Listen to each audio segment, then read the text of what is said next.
Guards लोहे के बने हुए लंबे गेट को खोल रहे थे और शशांक चुपचाप उन पर नजर रखे हुए था। इसके बाद जिस कार में वो लोग बैठे हुए थे वो धीरे से उस प्रॉपर्टी में एंटर हुई और वैसे ही वो थोड़ा आगे बढ़े उन्हें एक और रॉड दिखाई दी जिसके अगल बगल ऑरेंज के पेड़ लगे हुए थे। मेरे नाना जी को संतरे बहुत ज्यादा पसंद थे, इसीलिए मेरी नानी माँ ने किसी से कहकर इस पूरे मेंशन के अगल बगल संतरे के पेड़ लगवा दिए। सिमरन ने तुरंत शशांक को समझाते हुए कहा। इसके बाद वो कार के बाहर देखते हुए सीनरी को एंजॉय करने लगी। फिर वो कहने लगी, आखिरी बार मैं यहाँ पर 2 महीने पहले आई थी, तब मेरी नानी माँ का फ्यूनरल होना था। शशांक सिर्फ सिमरन की बातों पर हाँ में सिर हिला रहा था। सिमरन के नाना नानी के बारे में ऑनलाइन ज्यादा इंफॉर्मेशन अवेलेबल नहीं थी, इसीलिए वो उन दोनों के बारे में ज्यादा कुछ नहीं जानता था। उसे लगा शायद उनके बारे में पता लगाना इतना ज्यादा इम्पोर्टेंट या जरूरी नहीं था। वैसे भी उसका सारा फोकस और अटेंशन हमेशा से सिमरन पर ही था, चाहे पास्ट की बात करें या प्रेजेंट की। कुछ और सेकंड बाद कार एक ऐसी बिल्डिंग के सामने रुकी जो कि पत्थर की बनी हुई थी। अगर उसका अंदाजा सही था तो ये बिल्डिंग एक समाधि पर बनी हुई थी जो कि गिल मेंशन के पीछे थी। ये प्रॉपर्टी बहुत बड़ी है। अभी के लिए मैं चाहती हूँ कि तुम मेरे नाना नानी से मिलो, सिमरन ने तुरंत कहा। इसके बाद दिलीप ने बाहर से कार का दरवाजा खोला। शशांक पहले बाहर उतरा। इसके बाद कार के बगल में खड़े होकर उसने सिमरन को एक जेंटलमैन की तरह अपना हाथ दिया। ये सब देखकर वो काफी सरप्राइज हो गई। उसने तुरंत शशांक के हाथ में हाथ रख दिया और उसकी मदद से कार से बाहर निकली। इस समय उसके चेहरे पर एक स्माइल थी। शशांक देख ही रहा था कि तभी एक विकी नाम के बटलर ने समाधि तक जाने के लिए ब्रॉन्ज के बने हुए दरवाजे खोले। शशांक ने पूरे एक्सटीरियर की तरफ अपनी नजरें घुमाकर देखी। वो जगह किसी पुराने डिजाइन की बनी हुई स्टोन हाउस ज्यादा लग रही थी, बिल्कुल किसी महल की तरह। वहां पर 2 बड़े बड़े खंबे लगे हुए थे जो कि एक बड़े से हॉरिजॉन्टल ब्लॉक को सपोर्ट कर रहे थे। उस बिल्डिंग का टॉप बिल्कुल सपाट था। वो घर करीब 100 स्क्वायर मीटर जितना बड़ा होगा। शशांक को ऐसा लग रहा था जैसे वो किसी महल का छोटा वर्जन देख रहा हो, बस उसका टॉप बिल्कुल स्पॉट था। मेरी दादी माँ को ऐसे आर्किटेक्चर की बिल्डिंग बहुत पसंद थी। ऐसा कहते हुए सिमरन ने नोटिस किया कि शशांक भी अपनी नजरें उस बिल्डिंग के चारों ओर घुमाकर देख रहा था। शायद वो भी वहां का आर्किटेक्चर ऑब्जर्व कर रहा था। इसके बाद सिमरन ने उसके हाथ में हाथ डाला और उसे दूसरे हाथ से अपने साथ अंदर जाने का इशारा किया। हाथों में हाथ लिए सिमरन और शशांक दोनों एक साथ उस जगह के अंदर गए। सबसे पहली चीज जो शशांक ने उस जगह के बारे में नोटिस की वो ये थी कि वहां की फ्लोर पर कारपेट बिछा हुआ था और सिमरन के नाना नानी की याद में एकदम बीचों बीच 2 टॉम बने हुए थे। दोनों के ही ऊपर लाइमस्टोन पर कुछ लिखा हुआ था। सिमरन की नानी के हेडस्टोन पर लिखा हुआ था, जब तक हम दोबारा मिले, और उसके नाना के हेडस्टोन पर लिखा हुआ था, वक्त गुजर जाता है लेकिन प्यार बरकरार रहता है। दोनों वहीं पर चुपचाप खड़े होकर सामने देख रहे थे। ऐसा लग रहा था दोनों सिमरन के नाना नानी को रिस्पेक्ट दे रहे थे। अब क्योंकि शशांक काफी पास आकर खड़ा हो चुका था, उसे साफ साफ दिखाई दे रहा था कि हर हेड स्टोन के ऊपर बूढ़े कपल की एक तस्वीर लगी हुई थी। मुझे तुम्हें एक राज बताना है, सिमरन ने उस प्यार से कपल की तस्वीर की तरफ देखते हुए इसके बाद वो कहने लगी, मेरे नाना जी एक प्रिंस थे जिन्होंने मेरी नानी माँ के लिए सब कुछ छोड़ दिया था, अपना पैसा, अपना रुतबा, सब कुछ। ऐसा कहते हुए उसकी आंखों में कोमलता साफ दिखाई दे रही थी। आखिर दुनिया में ऐसा कौन है जो प्यार के लिए अपनी शान और शौकत छोड़ दे। वो यही सोचती थी कि जरूर उसके नाना कोई बेवकूफ होंगे जो उन्होंने ऐसा कदम उठाया, मगर जब वो शशांक को अपनी तरफ देखते हुए पाती है तो उसकी आंखें कोमलता से भर जाती हैं। उसे यकीन हो जाता है कि उसके नाना कोई बेवकूफ आदमी नहीं थे। जब मेरे नाना ने एक प्रिंस के तौर पर अपनी जिंदगी छोड़ी तो उन्होंने अपना नाम भी बदल लिया था, और ये कंपनी स्टार्ट करने के बहुत पहले की बात है।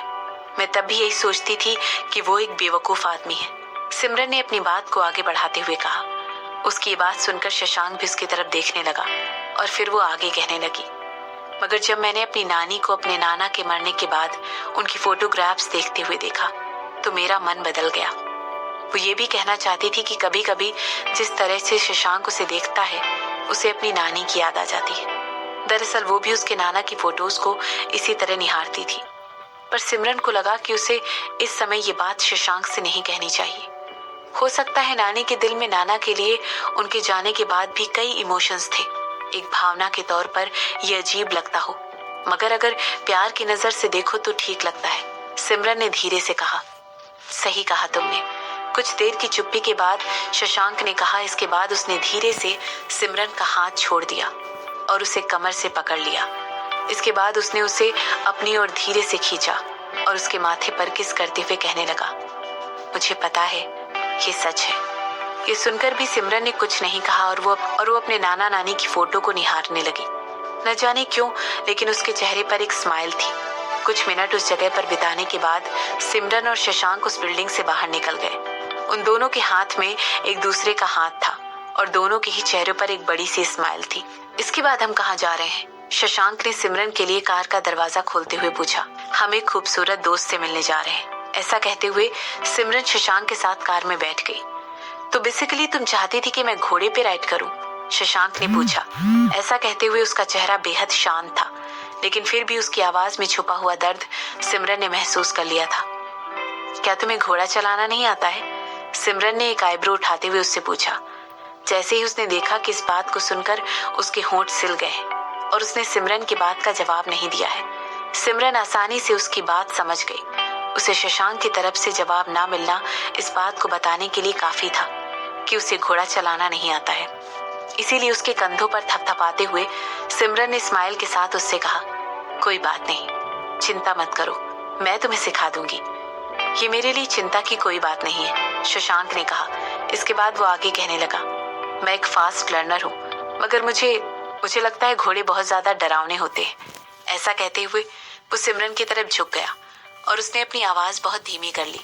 दरअसल वो नहीं चाहता था कि सिमरन के अलावा कोई और भी ये बात सुन सके, जबकि शेफाली और दिलीप ही उन लोगों को फॉलो कर रहे थे। मगर फिर भी उसे लगा कि उसे अपनी आवाज धीमी करने की जरूरत है।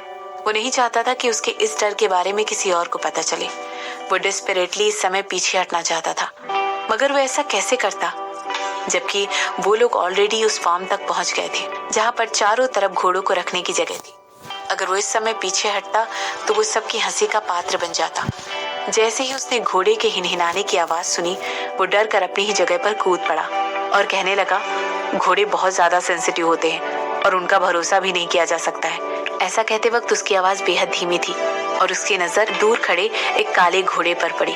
उसकी बातें सुनकर सिमरन को हंसी आ गई। ये सिमरन के लिए बिल्कुल अनएक्सपेक्टेड था। एक 6 फीट और 2 इंच का आदमी घोड़ों से डरता है और एक बच्चों की तरह हरकतें करता है। ये सब सिमरन के लिए बहुत ज्यादा था।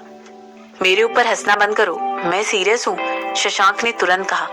और ऐसा कहते हुए वो काले घोड़े की तरफ मुड़ गया और कहने लगा, क्या तुम्हें वो घोड़ा दिखाई दे रहा है? देखो, अगर मैं उसके बगल में खड़ा हुआ तो वो मुझे लात मारकर मौत के घाट उतार देगा।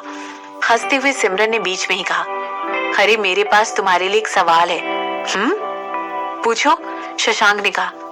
क्या तुम्हें बंदूकों से डर लगता है? सिमरन ने धीरे से पूछा। नहीं, बिल्कुल नहीं, मगर तुम ये सब। ऐसा कहते हुए शशांक ने अपनी बात पूरी किए बिना ही सिमरन की तरफ आंखें छोटी करते हुए देखा। इसके बाद वो कहने लगा, घोड़े बंदूकों से अलग होते हैं। वो तुम्हें कभी भी किसी भी वक्त धोखा दे सकते हैं। मुझ पर विश्वास करो और सुनो, अब हंसना बंद करो, मैं सीरियस हूँ सिमरन। वहीं दूसरी तरफ सिमरन अपना पेट पकड़ पकड़ कर हंस रही थी और वो खुद को शशांक के एक्सप्लेनेशन पर हंसने से रोक भी पा रही थी। आखिर कोई इंसान वायलेंस करने से नहीं घबराता, बंदूकों से नहीं घबराता, मगर घोड़ों से डरता है। सिमरन के लिए उसके सामने खड़ा हुआ आदमी बेहद प्यारा इंसान था। जैसे ही उसने देखा कि वो घोड़ों से होने वाले खतरे को डर समझकर उस पर बड़बड़ कर रहा था, सिमरन ने हाथ बढ़ाकर उसके गाल खींचे।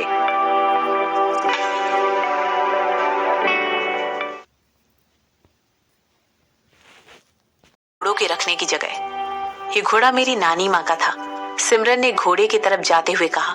वो एक काला घोड़ा था जिसकी पूरी बॉडी पर सफेद रंग के पैटर्न में धब्बे थे। वो अपनी जगह पर एक रस्सी से बंधा हुआ था जहां पर शशांक और सिमरन खड़े हुए थे। वहां से इस जगह पर पहुंचने के लिए उन्हें लगभग 15 मिनट लग गए थे। इसका नाम मारियो है। ये एक आयरिश कॉब है जो कि मेरे नाना ने मेरी नानी को उनकी 36th वेडिंग एनिवर्सरी पर दिया था। सिमरन ने शशांक को बताते हुए कहा, आओ, तुम इसे छूकर देख सकते हो। सिमरन ने उस घोड़े की गर्दन को धीरे से सहलाते हुए कहा। हालांकि शशांक बहुत ज्यादा झिझक रहा था, मगर वो फिर भी आगे बढ़कर घोड़े के पास उसे सहलाने लगा। ये देखकर सिमरन मुस्कुराने लगी। मारियो बाकी घोड़ों की तरह इतना ज्यादा लंबा नहीं था। सिमरन की नानी करीब 5 फुट और 4 इंच लंबी थी और वो अपनी लंबाई से ज्यादा लंबे घोड़ों से बहुत डरती थी। इसीलिए उसके नाना खास इस ब्रीड को चुनकर लेकर आए थे। उनकी पत्नी की हाइट से ज्यादा लंबी ना हो पाए। ओह, क्या ये मेरी छोटी सी सिमरन है? एक भारी आवाज उस अस्तबल में गूंज उठी। उसे सुनकर शशांक और सिमरन दोनों ने उस आवाज की तरफ पलट कर देखा। उन्होंने देखा कि एक बूढ़ा आदमी सिमरन की उम्र के एक आदमी के साथ उनकी तरफ चला आ रहा है। ओह, फिरोज अंकल! सिमरन ने उनकी तरफ जाकर चहकते हुए कहा। इसके बाद वो कहने लगी, मुझे लगा आप ऑस्ट्रेलिया में हैं। इसके बाद उसने आगे बढ़कर फिर उसके गाल पर एक किस किया और उस यंग आदमी को सर हिलाकर नॉट किया। शशांक जहां था वहीं खड़ा रहा और अस्तबल के चारों ओर अपनी नजरें घुमाकर देखने लगा। उसने देखा कि अभी तक तो जितने भी अस्तबलों को देखने गया था, उनके मुकाबले ये वाला बहुत ही शानदार था। ये जगह बहुत ही साफ सुथरी और ऊंची सीलिंग वाली थी। यहाँ पर लगी हुई खिड़कियों से नेचुरल लाइट अंदर आती थी और नेचुरल वेंटिलेशन भी काफी अच्छा था। जहाँ पर घोड़ों को बांध कर रखा गया था, वो जगह भी बहुत बड़ी और आरामदायक थी। फ्लोरिंग में स्टॉल्स के लिए रबर लाइनिंग थी, जिसकी वजह से घोड़ों के पैरों के लिए अच्छी कुशनिंग मिल जाती थी और इंसुलेशन भी हो जाता था। स्टॉल्स भी बेहद साफ सुथरे और भूसे से भरे हुए थे। अपने बगल में खड़े हुए घोड़े पर एक बार और हाथ फिराकर शशांक सिमरन की तरफ चला गया। वो अभी भी उस आदमी से बात कर रही थी जिसे वो फिरोज अंकल बुला रही थी। ये मेरे हस्बैंड है, मिस्टर शशांक वर्मा। जैसे ही शशांक वहां पर पहुंचा, सिमरन ने उसे इंट्रोड्यूस कराते हुए कहा और फिर वो कहने लगी, ये फिरोज अंकल है, इस अस्तबल के मालिक। ये मेरी नानी माँ के अच्छे फ्रेंड है और ये वही इंसान है जिन्होंने मुझे घोड़े पर राइड करना सिखाया है। जैसे ही उन दोनों ने हाथ मिलाया, सिमरन वहां पर मुस्कुराने लगी। इसके बाद उसने उनके पीछे खड़े हुए यंग आदमी की तरफ देखा और कहने लगी, और ये है इनके बेटे हाफिज। क्या सच में? तुमने तो मुझे डरा ही दिया, फिरोज ने हंसते हुए कहा। इसके बाद वो कहने लगी, क्या ये किसी तरह का मजाक है सिमरन बेटा? शशांक का हाथ पकड़ते हुए सिमरन उसके जवाब में हंसने लगी और कहने लगी, हम यहाँ पर मारियो के लिए आए हैं और मैंने सोचा कि इन्हें ये जगह भी दिखा दूं। हो सकता है हम आपके पास जो भी बेस्ट घोड़ा हो उस पर एक राइड भी ले लें। Of course. फिर उसने हंसते हुए उन दोनों के कपड़ों को देखा और एक आईब्रो उठा ली। हमारे पास हमारे कपड़े पहले से ही रेडी करके रखे हुए हैं। सिमरन ने तुरंत दिलीप की तरफ इशारा करते हुए उन्हें एक बैग पास करने के लिए कहा, जो उनकी कार में ही रखा हुआ था और जिसे वो साथ में कैरी कर रहे थे। तो तुम दोनों को पहले अपने कपड़े चेंज कर लेने चाहिए। हाफिज तुम दोनों के साथ ही रहेगा। अब मैं यहाँ से चलता हूँ और सबके लिए घोड़ों को तैयार करता हूँ, फिरोज ने कहा और वहां से चला गया। इसके बाद हाफिज सिमरन और शशांक दोनों को ही अस्तबल के पीछे वाले केबिन की तरफ लेकर गया, जहां वो दोनों बड़े आराम से अपने कपड़े चेंज कर सकते थे। आखिर तुम्हें हुआ क्या है? सिमरन ने अपनी ड्रेस उतारी और डार्क ब्राउन टाइट्स पहनते हुए बोली। वो हाफिज, वो तुम्हारी तरफ ऐसे घूर कर क्यों देख रहा है? शशांक ने धीरे से अपनी शर्ट का बटन खोलते हुए बोला। उसे अच्छी तरह पता था, जिस तरह वो आदमी सिमरन को देख रहा था उसमें कुछ तो बात थी। ओह वो! सिमरन ने जानबूझकर एक चुप्पी ली और इसके बाद कहने लगी, वो मुझे पसंद करता है। जैसे ही उसने ऐसा कहा, तुरंत शशांक की आईब्रो उठ गई। हालांकि इसके बाद जो सिमरन ने कहा उसे सुनकर शशांक का चेहरा पूरी तरह काला पड़ गया था। और मैंने उसे किस भी किया हुआ है। ये बहुत सालों पहले की बात है, सिमरन ने कंधे उचकाते हुए कहा। इसके बाद वो कहने लगी, तुम्हें इसके लिए जेलस होने की जरूरत नहीं है, मैं उसे पसंद नहीं करती हूँ। तो फिर तुमने उसे किस क्यों किया? ऐसा कहते हुए शशांक तुरंत सिमरन के पास पहुंच गया। मुझे नहीं पता, मुझे वो हैंडसम लगा था, सिमरन ने पूरी सच्चाई के साथ अपना सर शशांक की तरफ घुमाते हुए कहा। शशांक उसकी तरफ बढ़ रहा था क्योंकि वो केबिन ज्यादा बड़ा नहीं था। कुछ कदमों की दूरी को तय करते ही शशांक उसके पास पहुंच गया। उसका चेहरा देखकर सिमरन थोड़ी सी कंफ्यूज हो गई और सतर्कता बरतते हुए उसने पूछा, तुम पागल तो नहीं हो गए हो? नहीं, मैं नहीं हुआ हूँ, उसने जवाब देते हुए कहा और फिर अपनी बॉडी को उसके ऊपर झुकाते हुए वो कहने लगा, मगर मैं बहुत ज्यादा जेलस हूँ। ठीक है, सिमरन ने अपना सिर हिलाते हुए नीचे झुककर पीच कलर की शर्ट उठाने लगी। इसके बाद उसने कहा, 2 महीने पहले तक तो मुझे पता भी नहीं था कि तुम इस दुनिया में एग्जिस्ट भी करते हो। मैं एक नॉर्मल ह्यूमन बीइंग हूँ, मेरी भी कुछ जरूरतें हैं, कुछ ख्वाहिशें हैं। तो तुम कहना चाहती हो कि तुमने उसके साथ अलोन टाइम भी स्पेंड किया है? शशांक ने तुरंत पूछा। नहीं, बिल्कुल नहीं। सिमरन ने तुरंत शशांक को घूरते हुए उसकी बात का जवाब दिया। इसके बाद वो कहने लगी, जाहिर सी बात है, किसी ने बहुत साल पहले मेरे स्टैंडर्ड उठा दिए थे, और जैसा कि मैंने कहा, मैं किसी भी ऐसी चीज के लिए सेटल डाउन नहीं करूंगी जो कि बहुत मामूली हो। इसके बाद शशांक के गुस्से से भरे हुए चेहरे की तरफ देखते हुए उसने आगे कहा, और इस बात के लिए तुम्हें अपना शुक्रिया अदा करना चाहिए। तुम शब्दों के साथ कुछ ज्यादा ही अच्छी हो, मेरी छोटी सी बीवी। ऐसा कहते हुए उसने सिमरन को उठा लिया और दीवार के अगेंस्ट पिन कर दिया।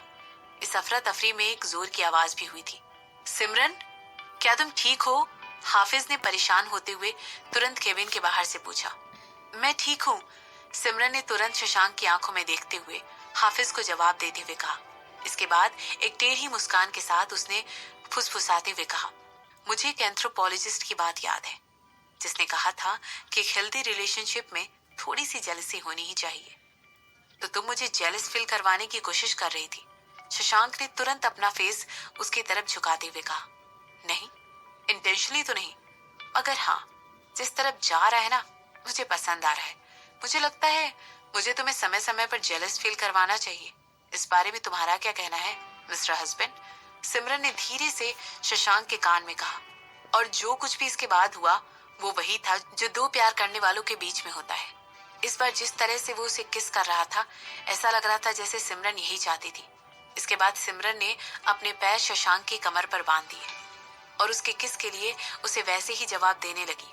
उसे पता ही नहीं चला कि कब उसकी टाइट्स हवा हो गई थी। जरूर ये होना हो शशांक का ही काम था। इसके बाद दोनों एक दूसरे में इस तरह खो गए कि उन्हें इस बात का तब तक पता नहीं चला जब तक दोनों के दिल में दबी हुई इच्छाएं पूरी नहीं हो गई थी।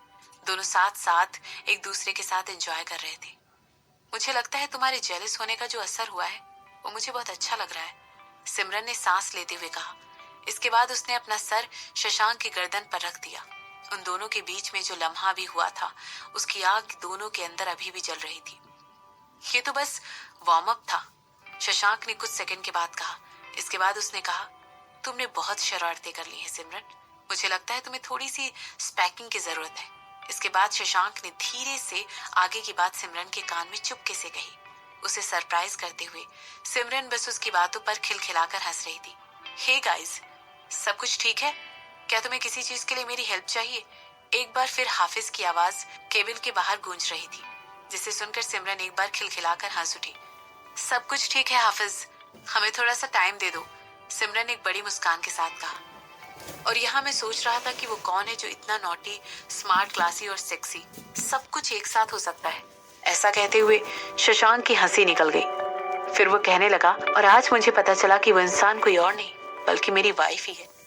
तुम बेवकूफ आदमी, मैं बम से भी ज्यादा खतरनाक हूँ। इसीलिए तुम्हारे लिए बेहतर होगा कि अगर तुम खुद को प्रिपेयर कर लो, क्योंकि तुम्हें मेरे साथ अपनी पूरी जिंदगी बितानी है। ऐसा कहते हुए सिमरन ठहाका मारकर जोर से हंसी। उसकी हंसी इतनी तेज थी कि पूरी आवाज केबिन के बाहर साफ सुनाई दे रही थी। जो भी लोग बाहर उन दोनों का वेट कर रहे थे, वो बस यही सोच रहे थे कि आखिर उन दोनों को बाहर आने में इतना टाइम क्यों लग रहा था।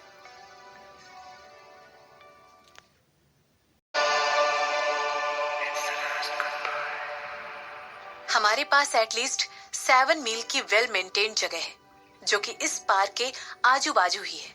ये पार्क बिगिनर्स के लिए बिल्कुल परफेक्ट है। यहाँ तक कि हम यहाँ पर ये भी रिकमेंड करेंगे कि अगर कोई नौसिखिया है तो उसे पहले हमारा हॉर्स राइडिंग सिमुलेटर ट्राई करना चाहिए और इसके बाद उसे असली घोड़े पर बैठना चाहिए, हाफिज ने बड़े आराम से एक्सप्लेन करते हुए कहा। इसके बाद वो उन्हें दूसरे बांड में लेकर गया और कहने लगा, हमारे पास हमारी प्रोफेशनल्स की टीम भी है जो कि एक नए राइडर्स को सिखाने के लिए पूरी तरह क्वालिफाइड है। ये टीम एक 4 साल के बच्चे तक को हॉर्स राइडिंग आराम से सिखा सकती है। इसके बाद उसने सिमरन और शशांक को देखते हुए बिना कुछ बोले आगे बढ़ने के लिए इशारा किया, पर वो दोनों अपनी ही छोटी सी दुनिया में इतना खोए हुए थे कि हाफिज को उन्हें कुछ बताने के या उनसे बात करने में बहुत ज्यादा ऑकवर्ड फील हो रहा था। ऐसा लग रहा था जैसे वो खुद से या हवा से बातें कर रहा था।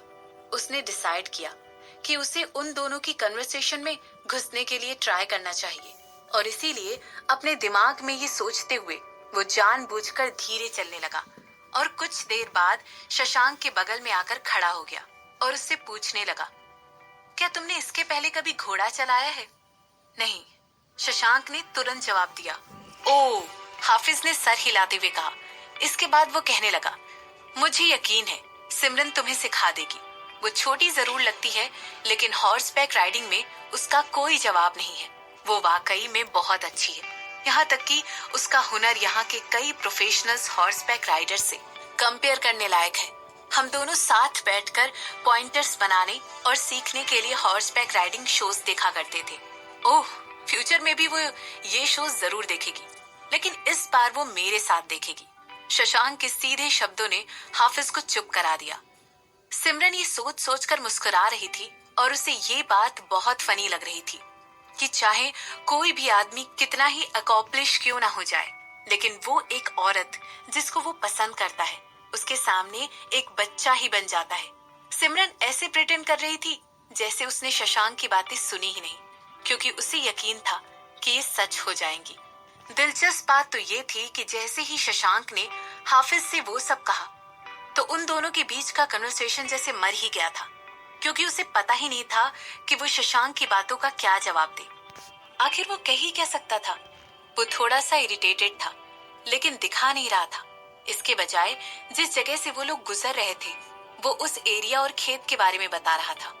कुछ और मिनटों के बाद वो तीनों एक दूसरे अस्तबल के पास पहुंचे। वो देखने में बिल्कुल उस अस्तबल की तरह ही दिख रहा था जिसमें मारियो को रखा गया था। और ये वो जगह है जहां हम सिमरन के फेवरेट हॉर्स को रखते हैं। यहीं पर हम अपने कुछ बेस्ट घोड़ों को भी रखते हैं, हाफिज ने बताया। ऐसा बताते हुए हाफिज की आवाज में एक संतुष्टि दिखाई दे रही थी। वो बहुत सालों से सिमरन को जानता था, यहाँ तक कि वो उसकी पसंद और नापसंद को भी अच्छी तरह समझता था। हालांकि वो शशांक से कोई बात नहीं करना चाहता था, लेकिन फिर भी शशांक की वजह से उसको ऐसा लग रहा था जैसे वो कोई जंग छेड़ने के मूड में था। और यहाँ हम आ गए। सिमरन ने जैसे ही खुद से लंबे गहरे भूरे रंग के घोड़े को देखा तो मुस्कुराते हुए कहा, अगर शशांक का अंदाजा सही था तो उस घोड़े की लंबाई 170 सेंटीमीटर के करीब होनी चाहिए थी। सिमरन तुरंत शशांक के हाथ छोड़कर घोड़े के पास चली गई और कहने लगी, हाय मारियो, मैंने तुम्हें बहुत मिस किया। ऐसा कहते हुए वो उस घोड़े की गर्दन रब कर रही थी। वो इतना ज्यादा मुस्कुरा रही थी कि उसकी आंखों के क्रिसेंट बन चुके थे। ये एक बेशकीमती घोड़ा है जिसे देखते ही सिमरन को पहली नजर में प्यार हो गया था। उस समय वो अपनी नानी के साथ पहली बार इस जगह पर आई थी। प्राउड होते हुए हाफिज ने शशांक को बताया। हालांकि इससे पहले वो इस बात का जवाब दे पाता, सिमरन खींच कर उसे घोड़े के पास ले गई और कहने लगी, ठीक है, तुम इस घोड़े पर सवारी करोगे और मैं उस ब्लैक स्टेलियन पर सवारी करूंगी जो वहां खड़ा हुआ है। मुझे लगा था ये घोड़ा तुम्हारा फेवरेट है, शशांक ने उस घोड़े की तरफ देखते ही कहा। शशांक को उस घोड़े को देखकर ऐसा नहीं लगा जैसे वो उससे पहली बार मिल रहा हो। यहाँ तक कि पता नहीं किस वजह से, लेकिन उसे ऐसा लग रहा था जैसे वो घोड़ा भी उसे देखकर मुस्कुरा रहा था। उसने तुरंत सिमरन की तरफ पलट कर देखा। उस घोड़े की मुस्कान भी उसके चेहरे जैसी डरावनी थी। ये बहुत ही सीधा साधा है, और क्योंकि तुम एक बिगनर हो तो ये तुम्हारे लिए परफेक्ट होगा। इसके लिए तुम भी मेरे फेवरेट हो। आह, मेरे दोनों फेवरेट एक साथ। वाह क्या बात है। ऐसा कहते हुए सिमरन ने एक स्माइल की और इसके बाद उस काले घोड़े के पास चलकर चली गई, जो कि मारियो से 2 स्टॉल की दूरी पर खड़ा था। क्या तुमने कुछ सुना? शशांक ने एक टेढ़ी मुस्कान के साथ हाफिज से पूछा। इसके बाद वो चलकर सिमरन के पास चला गया। वो सोचने लगा, तो क्या हुआ अगर हाफिज उसे बहुत पहले से जानता है तो? ऐसा सोचते हुए वो मन ही मन हंसने लगा। जो अतीत में हो चुका है वो अतीत में किसी वजह से है, जबकि वो सिमरन का फ्यूचर है। अब अतीत पर रोने से क्या फायदा जब उसके पास सिमरन के साथ बिताने के लिए सदियां पड़ी हुई हैं। जो कुछ भी उन लोगों के साथ थोड़ी देर पहले ही कैबिन में हुआ था और जिस तरह सिमरन ने अपना प्यार उस पर जताया था, उसकी वजह से शशांक को उनके फ्यूचर पर और ज्यादा कॉन्फिडेंस आ गया था। उसे महसूस हो रहा था कि सिमरन धीरे धीरे उसके सामने खुल रही है और वो उसके पूरी तरह खुलने का और उसे खुद उसे सौंपने का इंतजार करता रहेगा।